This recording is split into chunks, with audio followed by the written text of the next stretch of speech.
So, I was just working on my new video where I ranked all of the Helva Boss Season 1 episodes from worst to the best, when I suddenly remembered that Hazbin Hotel was supposed to premiere today, and to cut long story short, I ended up watching all 4 available episodes. And since editing videos is hard and I'm not sure if I can finish my Helva Boss ranking video until the end of the week, and I also want to keep my weekly video streak going, I decided to make a smaller, way less detailed review of Hazbin Hotel, or at least my first impressions of it. There are not going to be any spoilers, just my thoughts, so if you haven't seen it yet, don't worry. If you somehow never heard of Hazbin Hotel before, then happy 60th birthday, Grandma, and also I am going to roughly explain it right now. Hazbin Hotel is an animated show made by VisiPop that had its pilot episode premiere on YouTube in 2019, later being picked by Prime Video, with promise to make it into full show. It also spawned a very successful YouTube series Helva Boss, which is already in the half of its second season. Both shows are set in the same world, more specifically in its hell. The main character of Hazbin Hotel is Charlie, Lucifer's daughter that built a hotel that is supposed to rehabilitate sinners, so they could be additionally let into heaven as a solution to hell's overpopulation. This is really just the gist of it, but if you want to know more, feel free to watch it for yourself, it's free on YouTube. Anyway, we are now standing there, 4 years later, and asking one question: was it worth the wait? As I said, so far we have 4 episodes available, which is at half of the first season, so bear that in mind before you judge the series as a whole. The easiest compliment I can give to the series are the songs. Each episode so far had 2 songs and they reach from pretty good to really great. Although I don't think we had any spectacular songs so far, the talent of this team is undeniable and I think its first truly amazing song is just a question of when. The cast is great, and although there are some really interesting new characters we haven't seen in the show yet, like Vox or Adam, I think the old ones from the pilot are going to inevitably see much more attention from show's creators and fans alike. The last really good aspect of the show I would like to mention is its animation. It just looks really clean, but also has so much personality. It just feels like a dirty Disney musical, which is the vibe I really appreciate. But now, to the things I sadly did not like as much.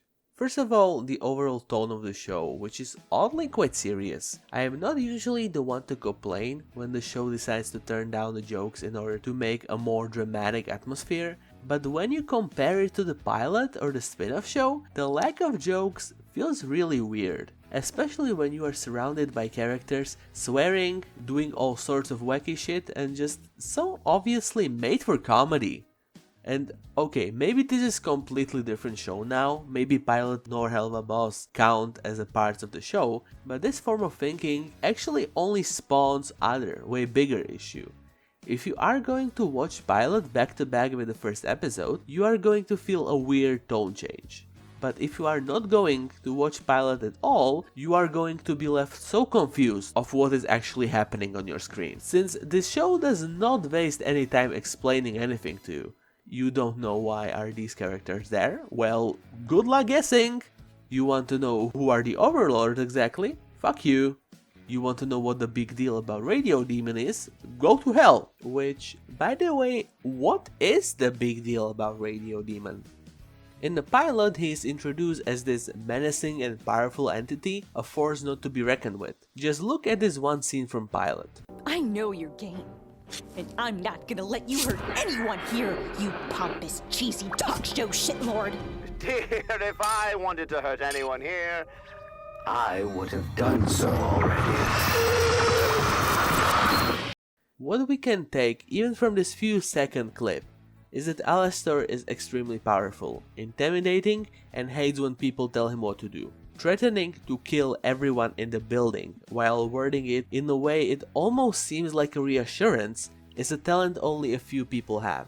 So you might be wondering which of these 3 traits are carried to an actual show. Well, technically just one. He still looks pretty powerful. Although we do not get much of a show of his powers, since we mostly just see him make random things out of thin air, which is cool, but also is not that creative in my opinion.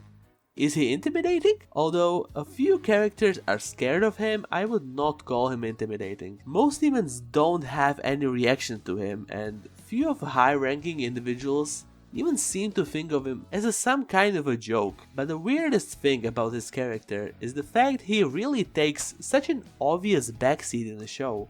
In the pilot, he is very proactive about the hotel. He doesn't even hesitate before pulling his favors and basically completely transforming hotel as he sees fit. Here, he usually only sits there until either Charlie or Maggie tell him to do something, then he does that, and that is usually just about all the input he actually has in the episode. And the thing that kind of makes me angry a bit is the fact that the second episode actually nailed him perfectly. I will not get into details since I want to do this spoiler free, but Al is actually really great in that episode. So why am I angry about it? Because this episode just confirms that I am not just misunderstanding his character, he is really supposed to be this intimidating, charismatic murderer. The last negative thing I noticed is merely just a nitpick, but transitions from dialogue to the songs just seem kind of sloppy. Just 1 second the characters are talking and now, whoa, it's a musical number all of a sudden. What?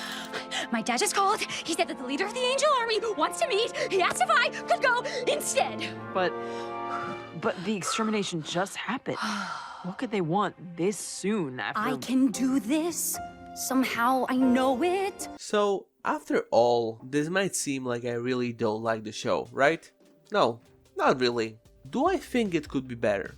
Yes, but I don't want to in any way suggest that Hazbin Hotel is doomed to fail or is simply a bad show. I can see so much talent behind almost every single aspect of the series so far, but I feel like the tonal issues and under-explanating stuff will just naturally stop being a problem as show goes on.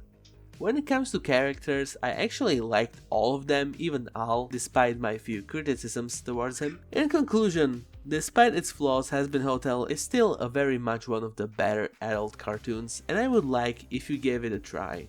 Just watch pilot first or you will be confused. It is no masterpiece, but at the end of the day, it is still pretty good 4-episode watch made by people who clearly care about their product.